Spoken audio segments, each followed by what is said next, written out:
to the Monday Motivation Spotlight. I'm Lesley Kaplan, bringing you, as in every week, another exciting person making a difference in Israel.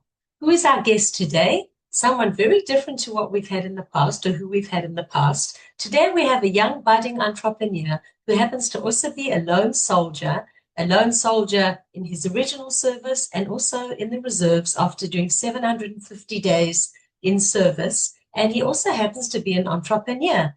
Enter and welcome to Yaakov Zimmerman, who I've had the privilege of meeting personally. He's a young entrepreneur. He's a winemaker. He has his own winery where they create their own batches, locally made, finest picked from vineyards in Israel. And he produces what he calls in small batches, although when I've heard the quantities, sometimes they're not such small batches. In addition, Yaakov is very focused and passionate about helping other lone soldiers, especially those that are post-service. So what he does is that he's hooked up with places such as the Michael Levin Base, where he helps create events and support them, helping them find jobs and starting their life post-service. So sit back, enjoy, and listen to this amazing guy called Yaakov Zimmerman. So Yaakov, welcome to our Monday Motivation Spotlight. I'm so excited to have you here. The fact that I've also met you in person more than once makes it really special too. And about 2 months ago, I didn't know who Yaakov Zimmerman was, and now I feel like I'm getting to know him really well. So let's kick off. You do some amazing stuff. Let's kick off with Yaakov. Before you made aliyah in 2017 from New Jersey. So let's kick off before, when you were growing up as a child in the States, identifying with Judaism, with everything else. Were you always religious? Did you grow up religious, not religious? And were you aware of this Israel? When did you first visit Israel and decide that you wanted to actually move here and be a lone soldier? Hi, everyone. Hi, Lesley. Thank you so much for having me. I grew up in Passaic, New Jersey. I moved there when I was 1.5 from Brooklyn, New York. And I grew up like very religious, like Haredi even, um, very ultra-Orthodox. And um, when I graduated high school, I came to Israel in 2012 to draft and to live in Israel. I wanted to live in Israel. I had like a dream to live in Israel and to be a civilian in Israel and to start a life in Israel. And a few months later, I was working in a coffee shop, and I was like had an apartment, and then I broke my ankle while I was training for the army, right before my draft. So I decided to go back to America and do college. So I moved to Manhattan, and I went to college. I went to Touro College in Manhattan. And I went for economics and finance, and I lived my life in America. And then throughout my time, like while I was in America, like from 2012 until 2017, I met a lot of guys who were like in their 30s and 40s who actually had a depression. They actually had this like pain and depression of they didn't draft, they didn't serve in the Israeli army, they didn't defend Israel, and they weren't living in Israel. There's also like this, they also really want to live in Israel. They were telling me, like, I want to live in Israel, but I'm not living in Israel and I'm living in America. I never drafted, now I'm too old. And they were like actually depressed. They said that it was their biggest regret in life, and it actually held them back in life.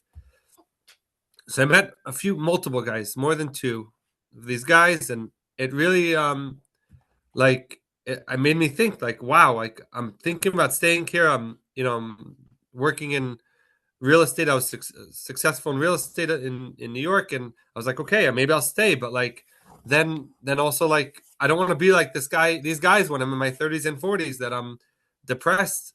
Well, So what I do you think was graduate. holding them back? Why didn't they come and make aliyah? I know it's not just so easy to do, but were they opposed to it in principle, or what was holding them back? I think it's very difficult for them, like, yeah, without family, first off, and second off, like it's a big decision. You're putting your life on the line as a lone soldier, and you're it's a dream. Every American kid dreams about serving the IDF, but actually following through with your dreams and actually doing it, Right, are Yeah, two totally different things. Listen, yeah, it's hard enough for action. soldiers here with family, but as a lone soldier, that's totally different. Exactly, and taking action, actually making the decision to draft, and it's a lot of work. Also, there's a lot of bureaucracy of drafting. You have to get your birth certificate apostilled, and this and that, and paperwork, and it's a huge headache to draft, and it's a lot of work, and a lot of people are discouraged and don't even finish the paperwork because it's so difficult. Well, you would Um, think, Dafka, that our country will make it easy, right? Or yeah. easier. Obviously, there's certain logistics and certain things that need to be taken care of. So, at what stage did you decide you were going to be a lone soldier making aliyah without your family? So when I was 17, I made the decision. That's when I came to Israel in 2012, and then in 2017. I I lost a friend who was killed in 2016, and then I decided when I graduated in 2017, I'm going to move to Israel. I'm going to draft. I wanted to live in Israel. The main thing was to live in Israel, but also to live in Israel. Like I want to be like an Israeli. I want to feel like part of the system. And so I realized they would have to draft. So I came in June of 2017 and I drafted in August of 2017. How was your initial feeling just landing here, actually carrying it through? So I did like a pre-army program for 6 weeks when I got here. Mhm. I set it up before, and yeah, it felt like a dream come true. It felt like a high. It felt like I was accomplishing my dream of being a soldier, living in Israel. I don't know about the happiest day of my life, but it was like it was that feeling of like of being very Right. happy. Well, that's incredible. And did your family support you with that, see you through, or was it something that really you wanted to do and said, "I'm going to make this happen"? A little bit of both. My family's very supportive. They don't really tell us what to do, but they were nervous about like something happening, of course. And yeah, they were very Right. A supportive. natural And thing of any parent, whether they live here and especially if they're far away. yeah, I don't take no for an answer really with that. I'm like, I'm going, this is my life and my decision. And I don't really ask too many questions. Right. Okay. Kol kavod. I see we're going to talk more about it here, but for those of you that haven't yet heard or don't yet know Jacob or Yaakov, it was Jacob in the olden days, right? Jacob and Yeah. Yaakov. He has an amazing entrepreneur spirit and he gets things done. So talk to us about your first month or two in Israel as a lone soldier. Let us get into the heads of what a lone soldier goes through. Um Basically it's very difficult. Most lone soldiers do like a 3 month Ulpan course in the army. It's called Michveh Alone. I actually didn't do it, but it's very difficult. You're with guys who speak perfect Hebrew and you don't speak any Hebrew. So it's like I spoke enough to get by, but it was very difficult and you have to make friends. It's like being thrown into a new class of like, in school where like you just go to a new school and you don't know anyone there. So you have to see who your friends are and then you have your commanders who are being, very tough on you, but also to one side like they want to be nice. They don't want to like be too tough. So Right, being tough. They're trying to divide their time between being tough and caring for you as a lone soldier, but also you probably didn't understand a lot of what they said, or did some of them translate for you? yeah, like I understood almost everything they said, but like I would go into like the officer's office to meet with him for the first time, and he started laughing at my Hebrew. Like he couldn't control his laughter, because my Hebrew was so bad. But like it's now we're actually close friends. We actually hang out like once every few months. But he's a sweet guy, and but it's like it's very difficult, and yeah, and you don't understand everything, and And just the culture as well. It's not just the language, it's also the culture. it's also the culture. Like definitely, yeah, you feel like you move to a new country with it's a whole culture shock, and there's a whole culture of the army, a whole language of the army that there's a lot of words that like Israelis who didn't serve in the army don't know that they say in the army, and there's a lot of words that like I'm fluent in army Hebrew, but like if I go to the supermarket, I don't know what everything is, so I'm not fluent in a civilian Hebrew. Right, that's so funny that you say that, right? Army Hebrew. I mean, I see with my kids as well. Thank God my kids have done the army, but I made aliyah as an adult already, so I myself didn't do the army. And I'm learning words, especially now with the war and everything that I'd never heard before. So you're right, there's like a total different language being in the army. Did you have any regrets along the way once you came? Maybe I've made a mistake, or you convinced you'd done the right decision? Um, so 2 months after I drafted, I was in training. I started my MBA actually. I was like, okay, fine, I'll go for my online MBA from Toro while I'm in the army. And so I'll finish it. It's a 2 year degree. I'll finish it right when I finish the army. The first year was very good. I didn't have any regrets. It was like a really fun. It was like I enjoyed it. I made really close friends that I'm friends with until today. Like 9 years later, I'm still friends with them. Great guys. And yeah, just the energy was good. Good people. We had great. Like I served in Shiloh. Most of my service was in Shiloh and the area next to here. So I fell in love with the area. And yeah, definitely. I recommended it. Like I recommend it to everyone, to my unit, and even the guys who drafted the same time as me. Like they were like, "Oh, we're so happy in our unit." And then I told them what we're doing, and they're like, "Wow, you actually have a good unit." Like we're.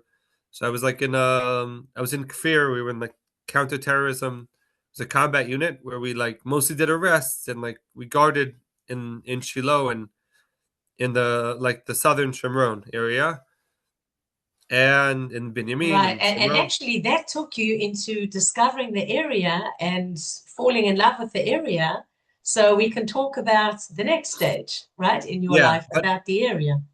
definitely. But I basically like in December of 2018, like a year and like 4 months after I drafted, there was a terror attack where like in the area where I was, where like next to Bethel, basically like they shot up a bus stop and there was a lady who was pregnant she lost the baby, but it was Sunday, the last day of Hanukkah of 2018, and basically then Wednesday night we went and we had to go find the terrorist and he You make shot it at sound us. so casual, basically like we had to go find the terrorists.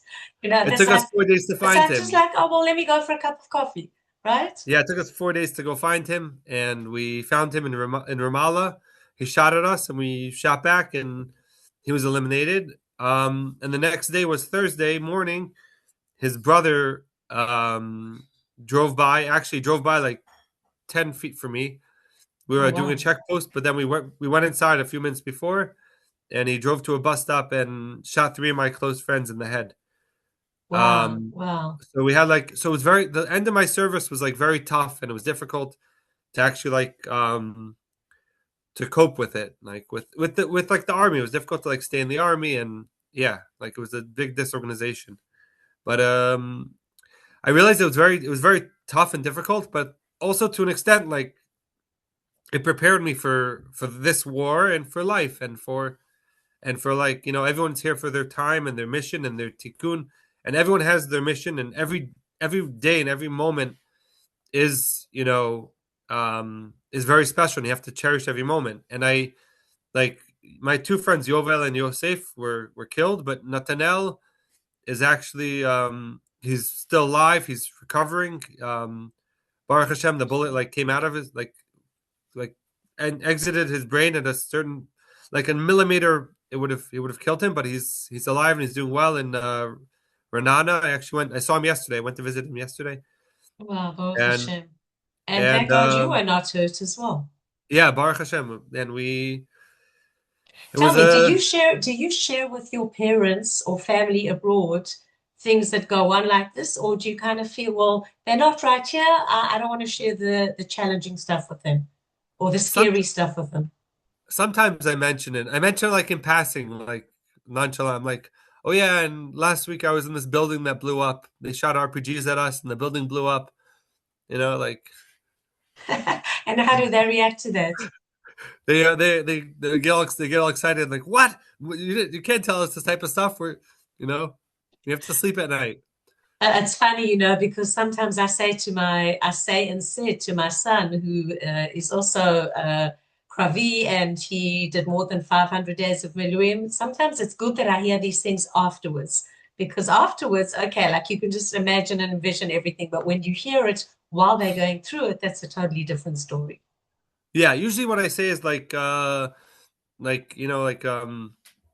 your tefillos, your davening help, protecting me while when the RPGs, blew up the building. Like that's what I say. Also, I say something like that. Also, like when they react, I'm like, yeah, but you protected me. Your davening, protected me.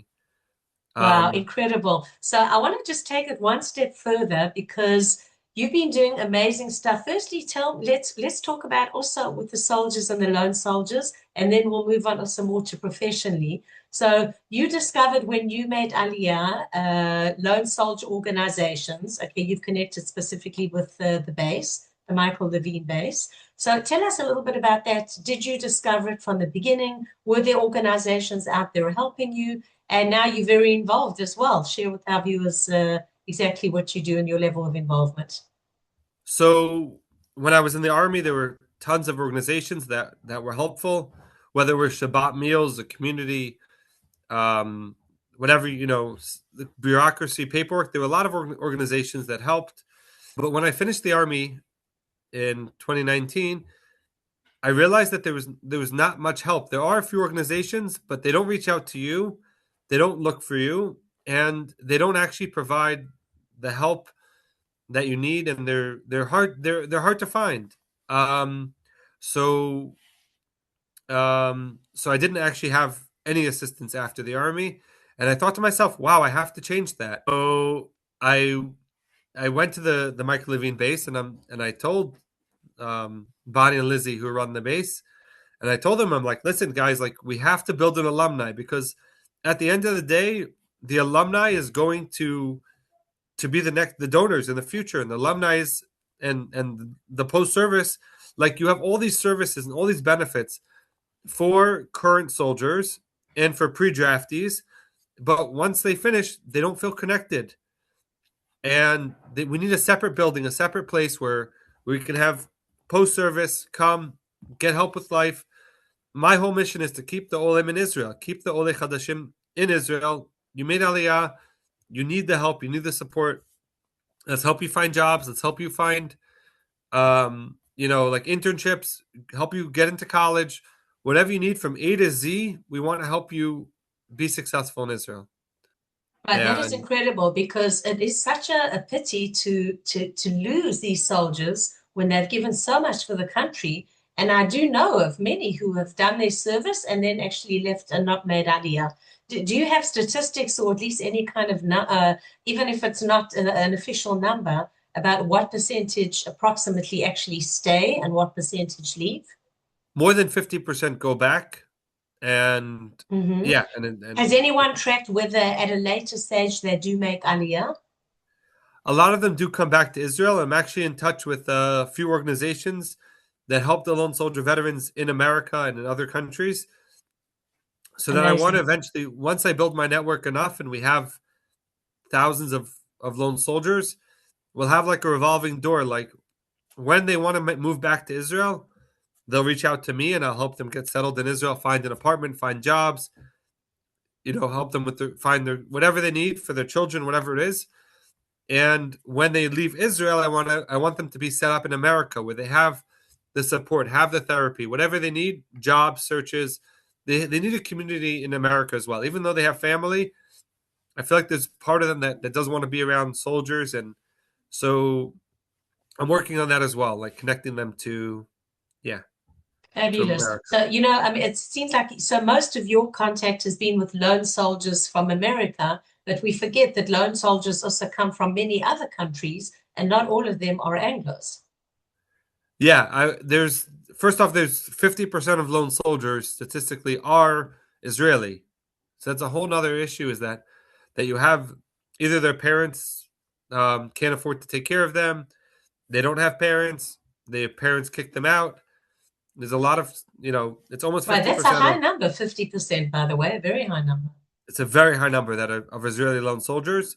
And then, yeah, you have from South America, you have from, Asia, you have from every country, you have lone soldiers. Yeah, you have from all over the world. Right. And So when you say also their parents kick them out or whatever, lone soldiers where they don't have the support of the family, Are many of them also Haredim who decided to serve that maybe that they didn't have the support of their families? Yeah, so anyone who doesn't have support of the families becomes a lone soldier, and yeah, and then they don't either they're Haredi and they're yeah. I have a actually have a friend of mine who was with me back in Kfir, and he's a lone soldier. His parents like kicked him out. The opposite. He wanted to become Haredi, like more religious, and they weren't religious, so they kicked him out. Oh, wow. And That's he the became a opposite of what we think, right? exactly. So like the parents didn't support him, his life decisions, and they kicked him out. And actually now he's starting an extermination company in the South, and I'm mentoring him. I'm helping him run it and help him starting it. I'm helping him like with that whatever he needs. Wow, fantastic. Let's take that on onto the business side in terms of share with us. You've shared with us about the lone soldiers. Maybe we'll come back to it. Share with us now what you do professionally. So professionally, I guess I do two things. I'm a real estate investor. Like I invest in real estate projects and I sell a little bit in America and in Israel. I have a brokerage both in America and Israel. And I live in Shiloh with my wife, and we live in Shiloh, and we're expecting our first baby soon, Bezrat Hashem. בעזרת השם, בשעה טובה. Very excited. Yeah. But I have a small winery here in actually I have the bottle. Yaakov Zimmerman, Zimmerman Estates. Right, I like the big Z. And I have like the my Michelle Achmano bag also if you want to Fabulous. So for get a whoever is picture. seeing this before Purim, so Yaakov is all ready to service and send out, whether it's to lone soldiers or anyone. Share with us a little bit about that, how you got into the winery, your day-to-day running it. So in 2018 I started making wine. I basically like I was in Shiloh stationed here and I fell in love with the area, and I'm learning. I'm still learning how to make it. It's a process. It's a lifelong process learning how to make wine and perfecting it. But I used to make small batches, like around 500 a year, and I used to just make Cabernet Sauvignon. And then basically in 2024, like during the war, I was able to I upped my I made 2,000 bottles. I upped my amount of bottles, Your and I started production. making production up my production, and I started making four types of wine. So I actually made a Cabernet Sauvignon blend, which is a Cabernet Syrah Merlot, and a dry Muscat and a sweet Muscat, and that was yeah. So that was last year, and this year I made a rosé, a French Calimbart, which I call my chuppah wine. Ah, cool. It's perfect for Okay. chuppahs, and I made a blend, which, and then I made a blend, and I made a Cabernet Sauvignon. Um, so I made three Where thousand does your bottles this year. experience come from this? Do you have a tech person on hand, or you the one that knows all the ins and outs of managing a winery? So I know all the ins and outs. I'm still perfecting it. Basically, I have a neighbor across the street from us who we share the space. We like we have the same kashrut. We have OU kashrut, and we make the wine together. Like I make it, and yes, we share it. It's a perfect wine for Mashalach Manot. I can deliver anywhere in Israel. I have like a warehouse here that I store my wine, and we can Right. And you deliver. have a And company that does deliveries, right? I have a company that does deliveries everywhere in Israel. So like if whether you're a shul or a company, you can just WhatsApp me a list of like 50 addresses, and I can deliver to each of those addresses or Right. All right. hundreds of Amazing. addresses. It's Yeah, amazing. You actually it's just perfect. reminded me that I need to speak to my shul about it. So thank you for reminding me about that. Yeah, thank you. How can people, I know you did send me the link. Do people, if people want to, and I'll share it in the show notes, how can Yeah. people reach you, see what your offerings are? I Do guess they it's just best to what Google Zimmerman Wines? It's in English and Hebrew. Which languages is it in? so it's best to WhatsApp me. It's the easiest way to do it. But you can I do have a website. It's yzimmerman.com /wines. Pesach as well? Are you busy, or it's mostly Purim and different Pesach, Chagim? yeah, I have a lot of people order cases for Pesach, and then even like Pesach programs. I try to make my wine taste differently than anyone else, like any other winery. So it's a little bit different, a little bit like like my Muscat taste has a little bit of spike to it. So it, Uh-huh. but Which one is your favorite? my favorite's the blend. So I have a blend. It's the Cabernet Syrah blend from 2024. I call it the wedding blend because I introduced it at our wedding. And Ah, cool. so I did the bar at our wedding. I actually do bars. I have like wine glasses. I have a barman. I do like family gatherings, Shavuot brachot, weddings, any event you Oh, need. cool. Fantastic. I do Okay. events. Yeah. So, folks, pay attention. Okay, Yaakov Zimmerman is going places, and if you need anything for whether it's a small or big event, is that right? Yeah. Up to how many I'm, people can you handle an I'm event with a doing wine bar? a I'm doing a almost 1,000 person event actually for a perm Amazing. party in Yerushalayim. Wow, for 1,000 person event, that's incredible. So Yeah. tell us a little bit how you manage the bar. So you have different bars, snacks, everything? So whether if you'd like, I mean, I can do like cocktails, like someone like a barman making cocktails, a bartender. But basically, I what I like to do, what's the easiest thing to do, is I have a cocktail like bowl, like a with a spigot, and I like to put like fresh fruits in there, like oranges and tons of fresh fruits, strawberries, whatever, and then I like to add the alcohol, the hard alcohol. So I have like 3 or 4 of those. Like two will be hard alcohol, like vodka or whatever you'd like, and the other two will be like seltzer or water. So people who don't like alcohol will still get the benefit of the fresh fruits. And I feel like most bars, when you go there, they add a lot of sugar. They add sugar to the drinks, and they add sugary, cocktail mix. This is like actual, fresh, healthy, and it tastes delicious. Um, and I'm then sure it I definitely sounds it. Wow. I So have the from what wines. from Yeah, what size on a number of people can you do, or do you do an event? I could do anything from 10 to 20 people. If you have a family gathering of 10 to 20 people, I can do smaller events. I can do up to 1,000 people as well. Wow, that's Um, amazing. yeah. Amazing, incredible.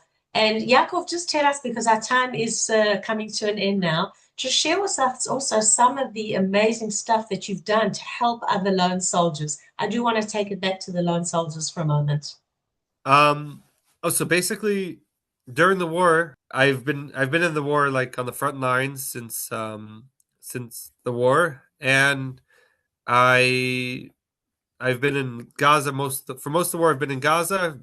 We did 4 months in Lebanon, and I'm in like a commander unit 98, and I was living in Yerushalayim, and I went to the base. I had an apartment in Yerushalayim and I had an apartment in Shiloh, but I lived in Yerushalayim a lot. And the base provided meals, a warm place, like a community. There weren't so many lone soldier, like post service lone soldiers there, but I really really wanted to create the environment for it, so I started creating events. But what I noticed was that the Michael Levin Base was like actually they provided the most, and they hired a an advisor, someone who focuses only on post service, who I work with. He's amazing, and they're actually they have a budget. They're actually funding events, and so I think it's very important to build a community for lone soldiers and olim. Yeah, I think it's lacking. There's a big shortage of it. There's a lot of organizations that do it, but I feel like if we're able to build like a hub, a network, and we're able to help everyone as much as we can. And Right. there's Well, there's something separate. Another thing we're trying to do is we're trying to create a 24/7 hotline for like emergency mental health crisis. We're working on creating it a um, hotline in English in or in different English languages. or English and Hebrew. Where like if Hmm. you're having a drug problem, you want to get, you're having an emergency at night or even during the day, or you want someone to talk to, we want there to be a 24/7 listening ear. We're working on creating it. Okay, great. I'll mention And something to you after this as well that I can connect you with somebody. yeah, so I feel like also one other thing that I really would love to do is I know there's thousands upon thousands of Olim Chadashim who are retired already, who moved here, retired, living in Israel. I would love to get them together and to work with us and help us out, like volunteer, like 1 day a week to come in, whether you're a lawyer or whatever, and you can help with paperwork, you can help with bureaucracy. You could be a So buddy that's buddy exactly system. what we discussed, by the way. We did meet about the Impact IL, which I Yeah. founded the Social Impact Service and resources. So yes, whether it's professionals or retirees. So we're going to continue our discussion with that. Yeah, I'm But if looking forward anyone's to that. listening, even not related, so yes, reach out to Yaakov because that would be incredible. Thank you. Yeah, I think that's a good idea to get them involved and help out. Yeah. And work with you. Amazing. I'm looking forward to working with you as well. Yeah, no, absolutely. That and also others. There's more than what one person can handle. There's just so much, opportunity to actually to do things and to contribute.